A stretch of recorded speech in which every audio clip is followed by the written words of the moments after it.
Is it better to design a game you want or a game your players want? This is a question many developers likely struggle with.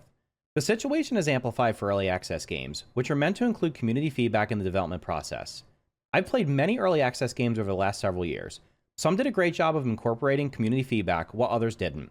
Today I want to share a developer that not only is incorporating community feedback, but also openly admits that initially his game was designed based on what he wanted. To me, the most important part of game development is actually knowing who you're making a game for.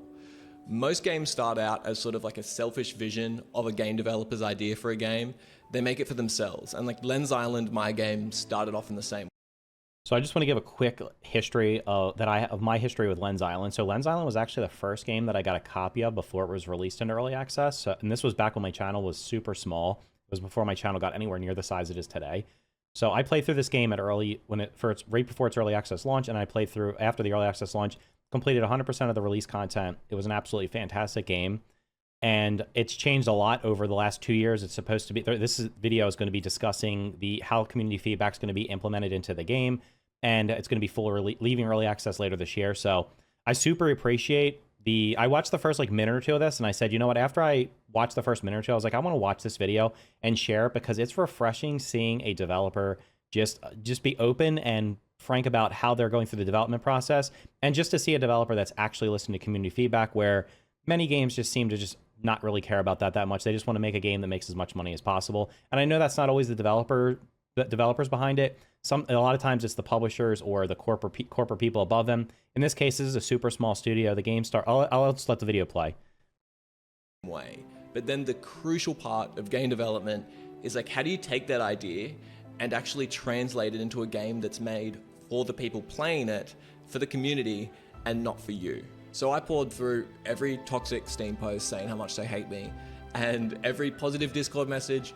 I watched hundreds of YouTube videos and streams and all these different forum posts from around the internet I looked at. And this was all in search of one thing. That one thing just being the truth. The people that play my game Lens Island, like, what do they want? Like, what do all of you actually want? And what is our game missing? So here I am. So I think that's a really important thing right there, is especially for early access games. The whole point of early access, at least on paper, is supposed to be to listen to community feedback and make changes, implement the community feedback in ways that actually make sense. Now, obviously, if the community just is crazy and wants all these crazy things, that's not always going to happen, but generally there's going to be a lot of good feedback during early access, especially the first couple days or weeks or so, when the interest in the game is super high for any early access game. And this is a survival game. Most of the early access games I have played are also survival games. So survival games tend to release into early access for whatever reason. And I think that listening to the community feedback and actually implementing it, and what this developer here is doing, this is Flow Studio, they're listening to what people have said, and they're actually making changes, because in the end, the game needs to be made for the players that are going to play it. You can make a game yourself. Like, you can make something that just you love, and you'll love it. That doesn't mean that everybody else is going to. Sure, some people will, but the reality is, if you want to appeal to the most people, and especially for an early access game, you should listen to your most diehard fans, the ones that are taking the time to not only play your game in early access and support it, but also to provide you feedback. So it's awesome to hear that they're actually putting this into play, and that the full release is going to be incorporating a lot of things that the community has suggested. Putting that research into action. We're actually working on 4 massive updates to Lens Island, all completely shaped by the community feedback and by what the players actually want. We also added one really important pivotal feature to Lens Island. This is a bit of a game changer. People have been requesting it since day one. I'll talk a little bit more about it later in the video, but it's a pretty big deal. Originally, that's good for viewer retention there. For me, keep people watching. What I believe to be the perfect game. So I blended all of my favorite mechanics, such as creative. I always thought from the beginning, the first time I saw this game, that it did look artistically very fantastic. Even though it's simple, it does look really cool. You could explore really intense dungeon crawler action that also has a lot of depth to a combat system, but then in-depth farming mechanics and farming progression, and collectibles and skill tree progression and pets and character customization. And honestly, a lot of this stuff was not even in the game since the last time I played it. The skill trees were not in the game. I believe the dungeons that are the procedurally generated dungeons were also added after I played. When I played, there was, I think, a single dungeon underground that you could go through. Maybe there was 2, but I remember there was a boss fight at the end, and once I finished that, that was kind of the end of the initial release content. But obviously since then they've added quite a bit, because the creatures are actually in the background here are not creatures that I've ever seen before. So there's been quite a bit added since I last played it. Weapons and what I thought was my just unique selfish idea ended up beginning a journey to actually take my own idea for a game and develop it into a much bigger game that everybody can enjoy. It's been a long journey building Lens Island. I started as a solo dev like 7 years ago making Lens Island. Around 2 years ago we launched into early access just with 2 developers, and now we've grown a little bit. We're getting ready for our multiplayer release later this year, and it's developed by around 5 or 6 people. So let's break it down. We have big updates happening over the next 3 months or so, and I'm going to go through them, explain what we're adding, all based on your feedback. The first community... Again, this is every early access survival game. Any game that's taking community feedback, whether it's survival or not early access, you should listen to your community.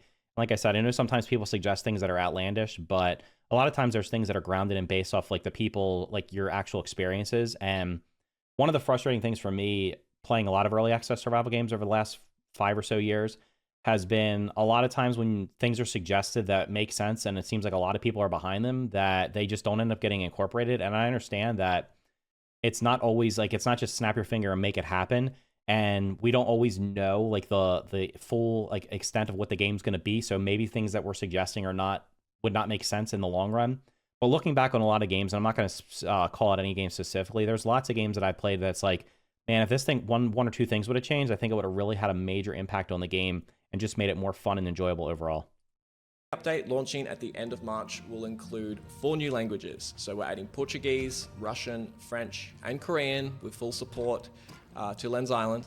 And just so you know, you can already play Lens Island in German, Spanish, Thai, Chinese, of course English as well. And this is really due to our amazing community members that have helped us translating and sort of actually, I guess, proofreading all of the work. Big thank you to everybody on screen. You guys are awesome. That's awesome of these people, community members, people that are playing the game, took the time out of their day, or the time, probably longer than that, to go through and translate a lot of things, because with a small development team, there's absolutely no way they could possibly do that. And the cost of doing it would probably be substantial. So that's awesome. These guys stepped up and helped out with the development of the game. We love you. Thank you so much. Also making the resource mining outposts upgradable in this update. This was actually a vote that I cast on Discord and Steam forums. I actually didn't even think about making it upgradable. I just said, do you want the resource outposts to be better and more expensive, or cheaper and more shit? And everyone said, that's a terrible idea. Why don't you do both? Why don't we just make them upgradable? So when you first buy it, it can be cheaper and not produce this is as many definitely materials. new. I don't remember this at all. Spend materials to upgrade it. They mine even more stuff, but then Oh, they become more that's cool. expensive, So and maybe the hordes that actually attack them during harvest moon.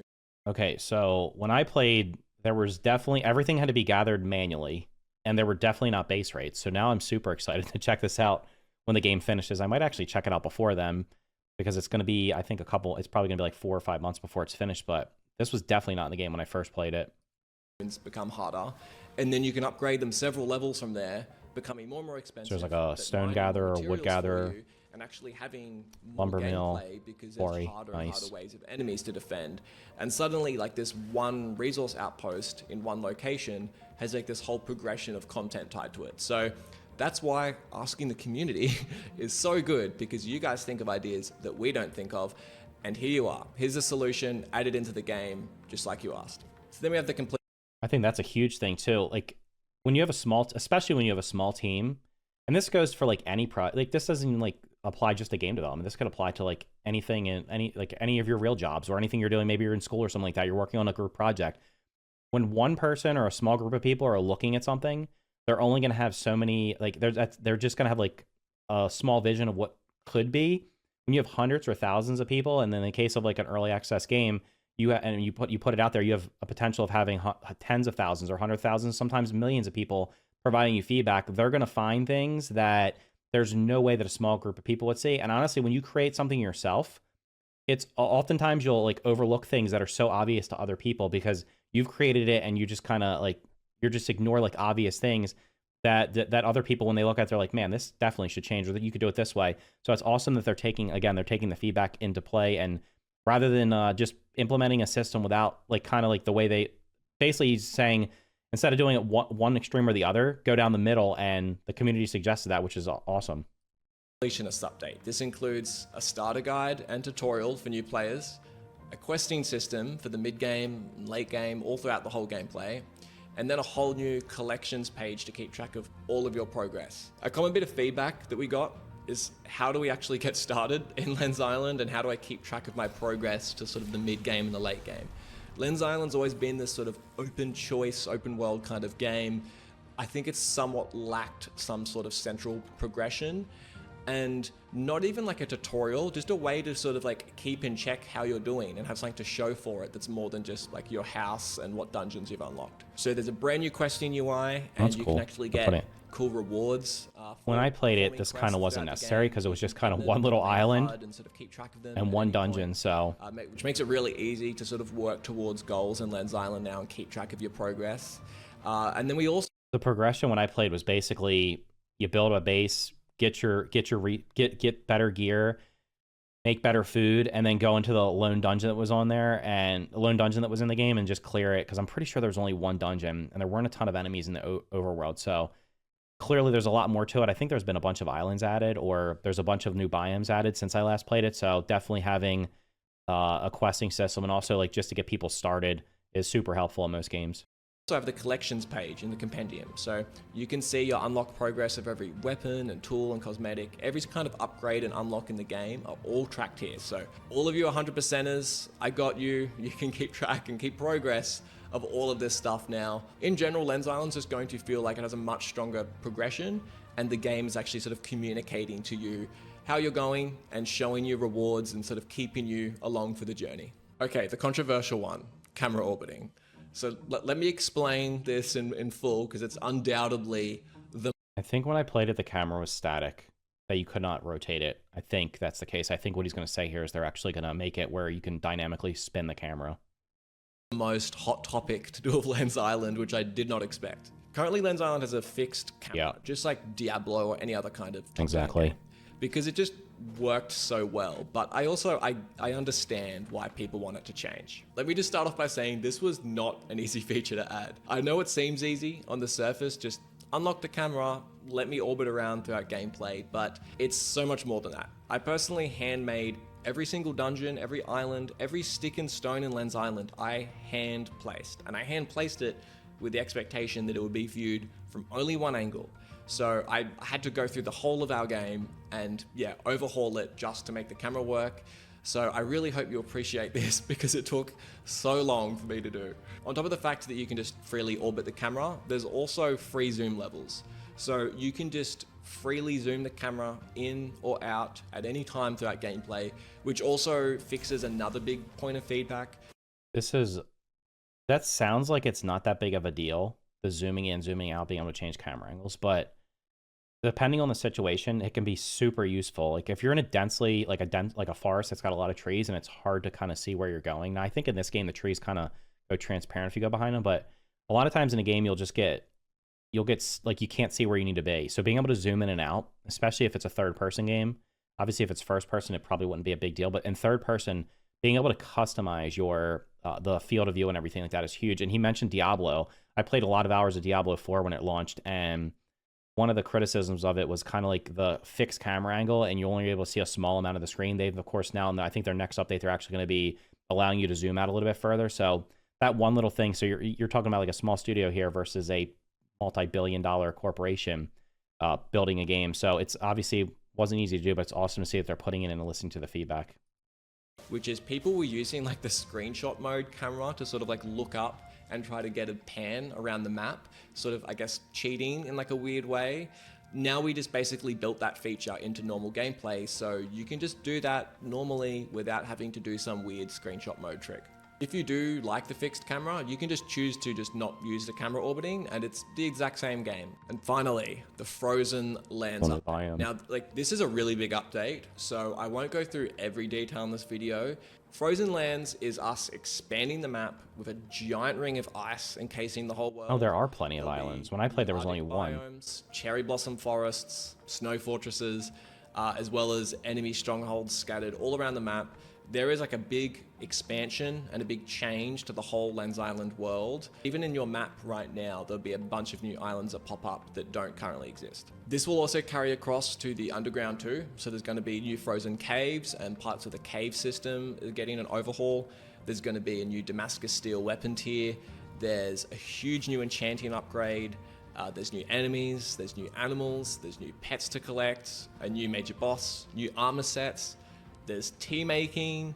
I'm trying to remember. There's a new wind sled. It's a lot of new stuff there. So you can drift around the ice fields. And like, that's honestly just like not even half of it. There is so much new stuff happening in this update. You can actually get early access to testing our builds if you join our Patreon, like little humble plug. Yeah, it's a big one. It's a big update, and I am very, very excited. That's coming in May. So if you want to actually continue to improve Lens Island and help us shape the game, leave a comment on the video, leave a Steam review. I read through all the Steam reviews. I kind of want to check it out again just to see how much it's changed. But then again, I don't want to... Maybe I'll just check it out to see how much changed early game and not play through the entire game right now. Because I kind of want to just... Since the game's going to be fully released later this year, I kind of just want to wait till it's finished to play through the whole thing. But I might just check it out again just to see how much it's progressed in the... Because it's been quite a while since I played it. Reviews, and I take them very seriously. I look at all the comments, I read through all the Discord messages.